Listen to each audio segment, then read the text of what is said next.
Welcome to Tabletop Battle Adventures D-Day 0630 hours. Turn 13 continues. Carentan still in German hands. Two bridges leading into Carentan, held by the 6th Fallschirmjäger. This bridge rigged with explosives, detonator held by 1058. First section leader, Sergeant Michael. Might blow the bridge up soon. The river lock still held by the Germans. They have it open, flooding the green fields, brown fields, normal movement. Green fields, no running, and no vehicles. If you want to see the details, you have to go back and watch 0630 hours, turn 13. Probably the very first video of this turn. And you can get all the details. We have the hedgerows here. 506 fighting it with the 1058 and the 6th Fallschirmjäger. 1058 Grenadiers. And then 3 armored vehicles from the 100th Panzer. Puma, half-track with a light AT gun, and another half-track here, MMG. Over here on this table we have the German 2 platoons from the 916th Grenadiers, and their first platoon's already deployed, lots of pin markers, few casualties, and the 743rd Tank Battalion, 1 company. This is 2nd platoon here, 2nd platoon leader. Already 1 knocked out by the 88. And the U.S. they have a lot of order dice to come up. Company of Rangers won't come in until next turn, 0700 hours, turn 14.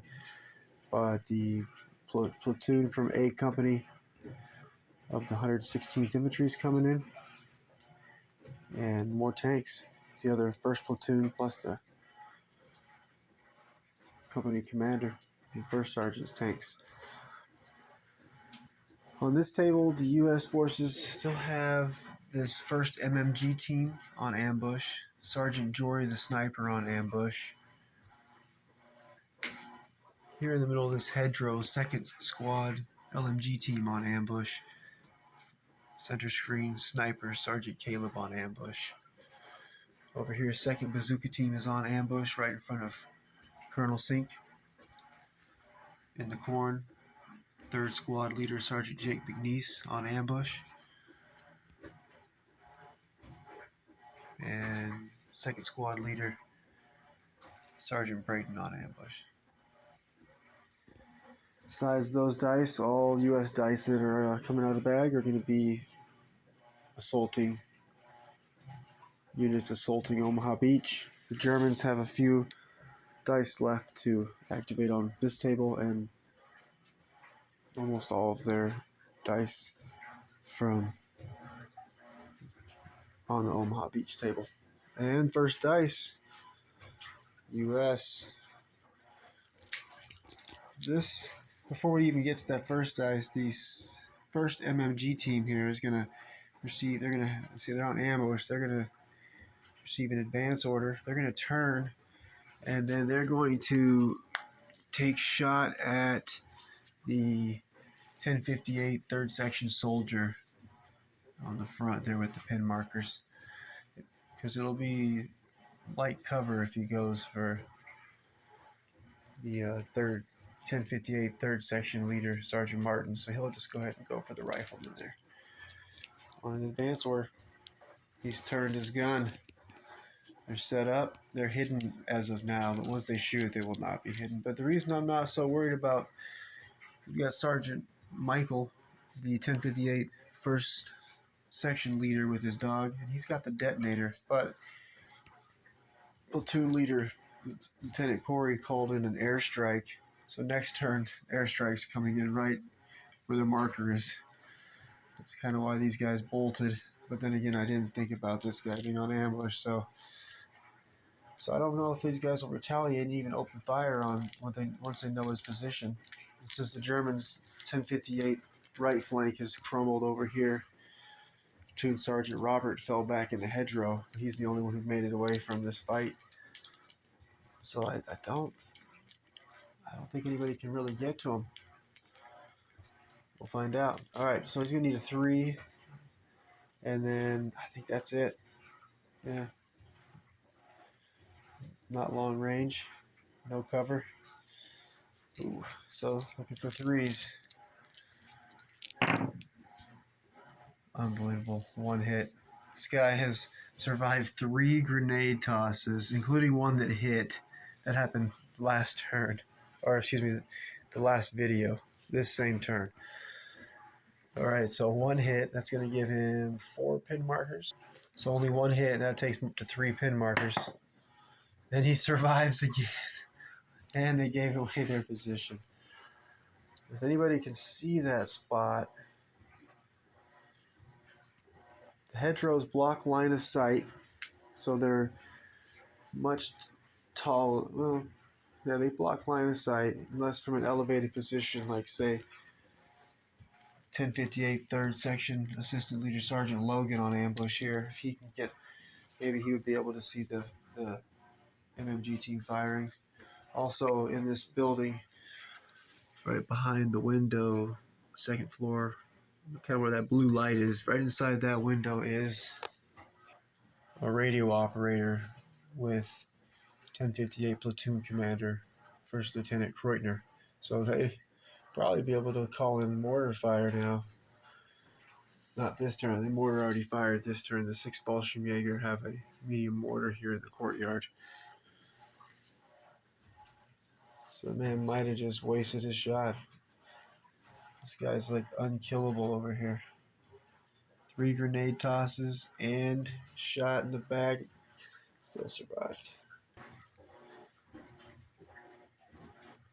Next up, Sergeant Jory, sniper. He's going to spring his ambush, and he's going to try to take out the 3rd Section leader of the 1058, Sergeant Martin. And he's going to just need a 3. He misses.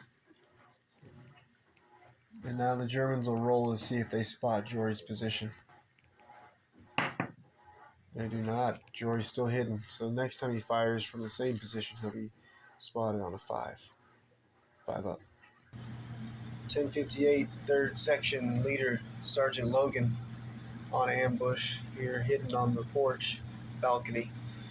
He was able to see the machine gun fire from 1st MMG team. And he will spring his ambush and receive a fire order. He's going to, as an NCO, he can pull 1 order dice. He's going to give that order to, and the Sergeant Logan's not actually going to fire. His Panzerfaust is very unlikely to hit from here. And I don't want to give his position away. I like where he's at. He has a good line of sight to the bridge and the U.S. forces coming down the road. So he's going to give the platoon commander of the 1058, 1st Lieutenant Kreutner, an order dice, and he's going to receive a fire order, and he's going to first put the 3rd Section LMG team in the far right window on ambush, and then he is going to have his radio operator there in the window call in an artillery strike next turn on the 1st MMG team's position. Perfect, because the U.S. forces have the airstrike coming here, pushing the Germans out of this hedgerow, the 1058, and even Sergeant Gerald's half-track's going to have to get out of here. And at the same time, now the U.S. have to deal with an artillery strike coming, so it's going to be nasty. This whole area is just going to be, if the both strikes arrive, it's going to be just devastating. information for both sides, most likely. Alright, so 0700 hours turn 14. We'll have the airstrike coming in for the U.S. forces against the Germans, and we'll have the German artillery strike possibly coming in right here on this spot.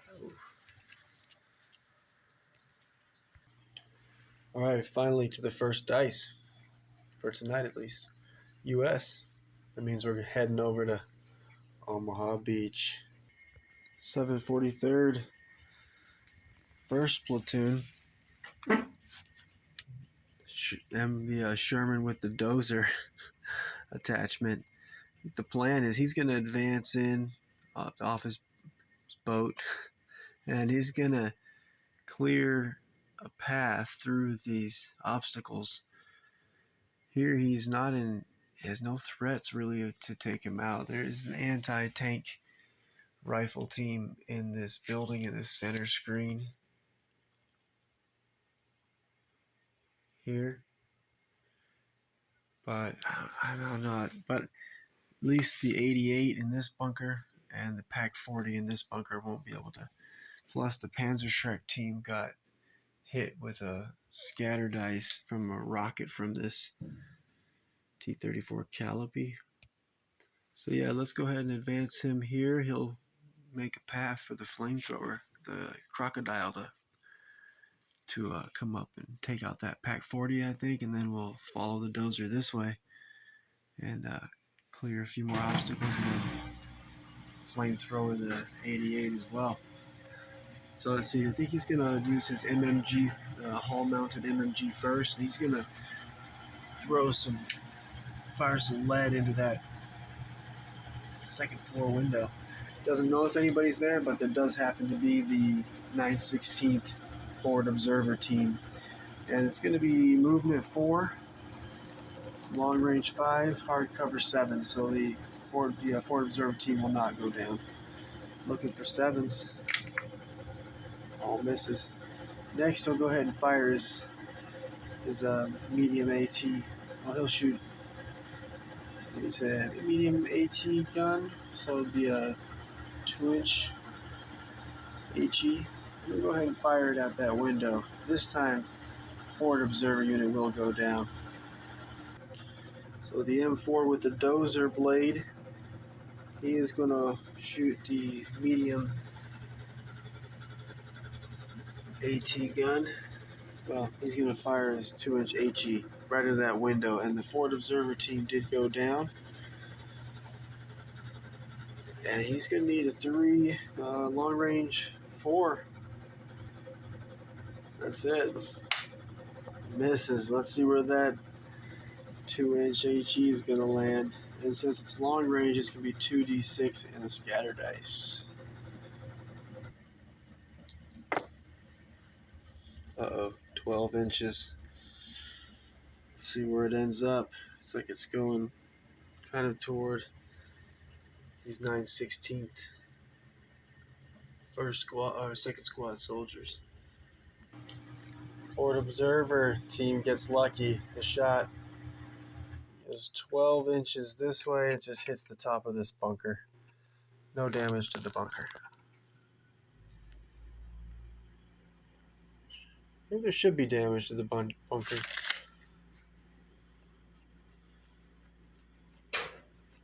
Think about it.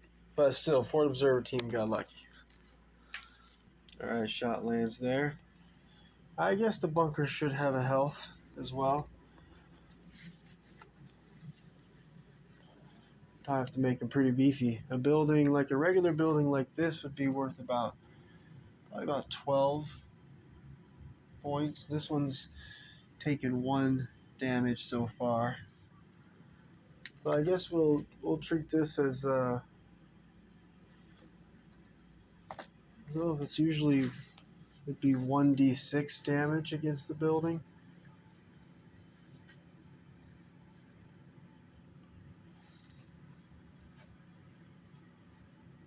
So it'll take 1d6 hits.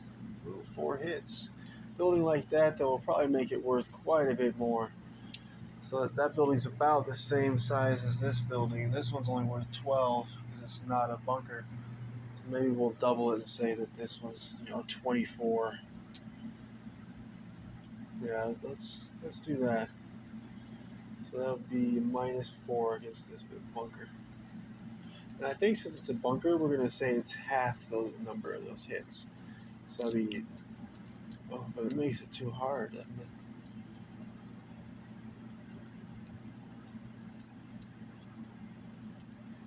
Half the number of hits, yeah.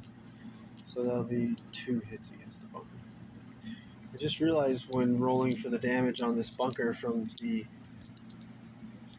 Sherman with the bulldozer blade, I didn't roll for the preparatory bombardment damage, so we'll 1d6, half the hits for that's 2 more hits for the bunker. This building also got hit. It got hit twice, once a -3, but I did not. But this one doesn't. It's a regular building, so it will not get half the number of hits. It's d6 hits. Looks like 5. See, the 88 bunker took a hit. So that'll take nothing. Half the number of hits of a 1 is there's not going to be any hits. Okay, coming over here. It's like this building took 2 hits. This is a bunker, so that'll be nothing and 1.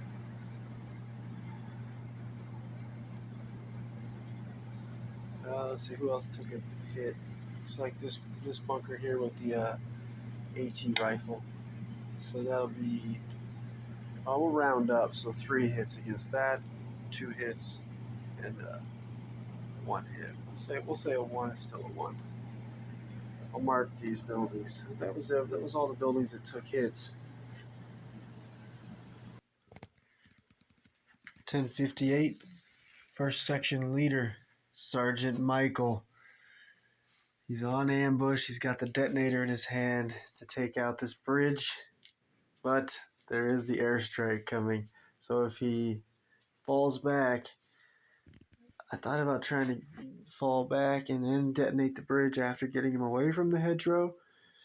Well, if I try to get out of the hedgerow, got Sergeant Caleb the sniper with a perfect shot right this way. And I don't think from getting out of the hedgerow he'll be able to get into the back of the half track, so he'll be caught trying to move between the two. You can pull the half track forward first, provide some cover, but then I'll be leaving the half track here to get devastated by the airstrike. So I think since I've got this bridge set up with the explosives, I'm going to go ahead and have Sergeant Michael spring his ambush. He's going to roll, and on a 2-up, he's going to detonate the bridge. On a 1, the charge fails, and he'll have to replant the explosives. Or maybe platoon Sergeant Robert, he's closer. Any of the NCOs carry explosives, and actually Sergeant Michael wouldn't be able to plant. He already planted his only explosives, so let's do it. Let's spring the ambush and see if he's going to blow this bridge up, slow down the U.S. forces from getting their Sergeant Travis's M8 scout car across this bridge. Sergeant Michael is knowingly sacrificing his life right now because that airstrike's coming most likely. So let's see if he's going to be able to at least take this bridge out before the airstrike comes. On a 2-up, the bridge be blown up. Oh yeah, success. Sergeant Michael, 1058th, first section leader, succeeded in detonating the bridge. Now they'll have to, the U.S. forces will have to take this river lock, stop the flow of water that's flooding these fields, the green fields, so they can maneuver.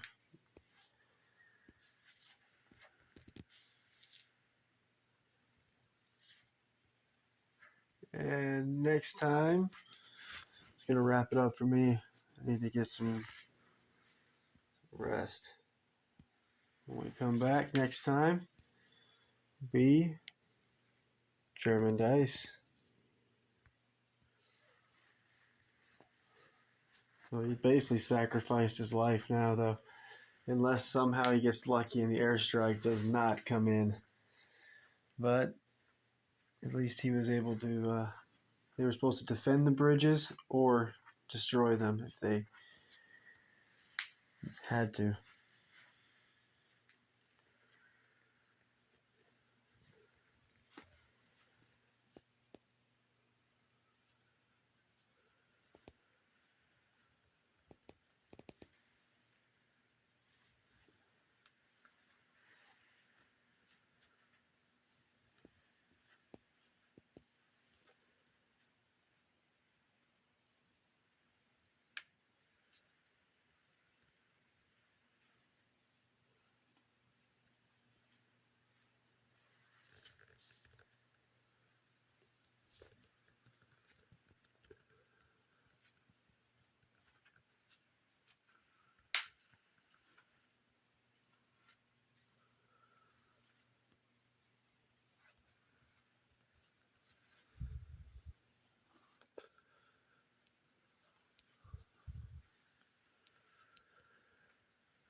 Six Fallschirmjäger, third section.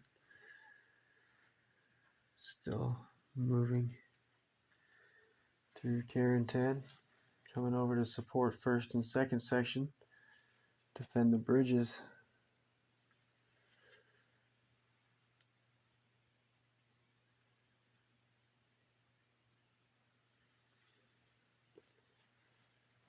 Parts of first section, 6 Fallschirmjägers moved all the way up to here to support the remnants of the second section of the 1058. Only 3 soldiers left from the second section. And the U.S. forces, 506th, they've got to get to these 2 bridges and try to knock at least one of them out before the German armor and reinforcements come through Karen-10. But they don't have to worry about this other bridge. Germans blew it up for them.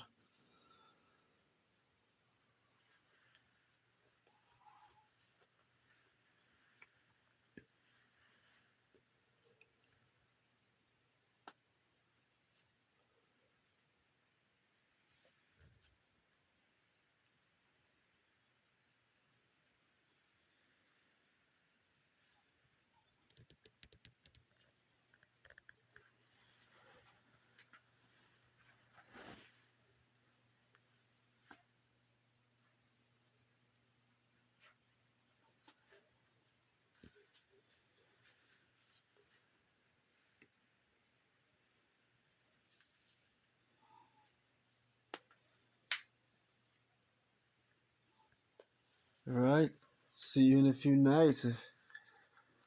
Maybe 3 nights. And we'll pick up with German dice. Continuing 0630 hours, turn 13.